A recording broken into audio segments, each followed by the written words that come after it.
Il était une fois un jeune homme nommé Joseph, qui avait 10 frères plus âgés.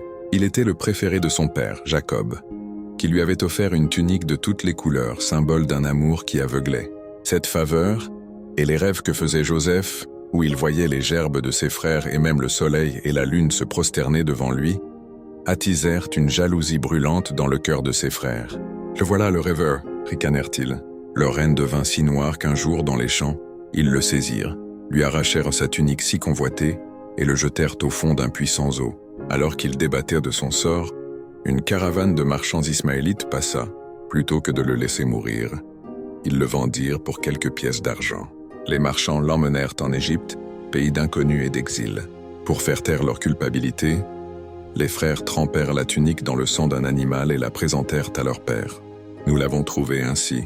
Jacob, le cœur brisé, crut son fils dévoré par une bête sauvage et entra dans un deuil sans fin. En Égypte, Joseph fut vendu comme esclave à Potiphar, un officier du pharaon.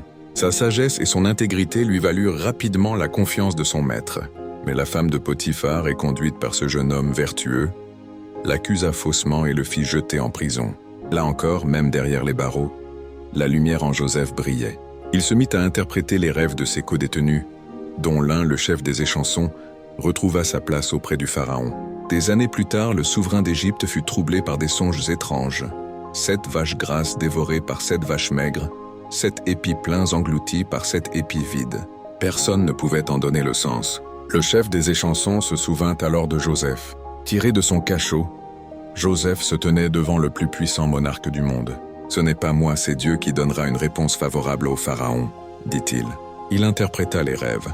7 années d'abondance seraient suivies de 7 années de famine si terribles qu'on oublierait toute la prospérité passée. Frappé par sa sagesse, le pharaon nomma Joseph gouverneur de tout le pays, le second après le trône.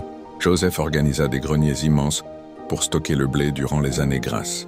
Quand la famine frappa le monde entier, elle s'abattit aussi sur la terre de Canaan, où vivaient Jacob et ses fils. Apprenant qu'il y avait du blé en Égypte, les frères de Joseph s'y rendirent, courbant l'échine devant le puissant gouverneur qu'ils ne reconnurent pas.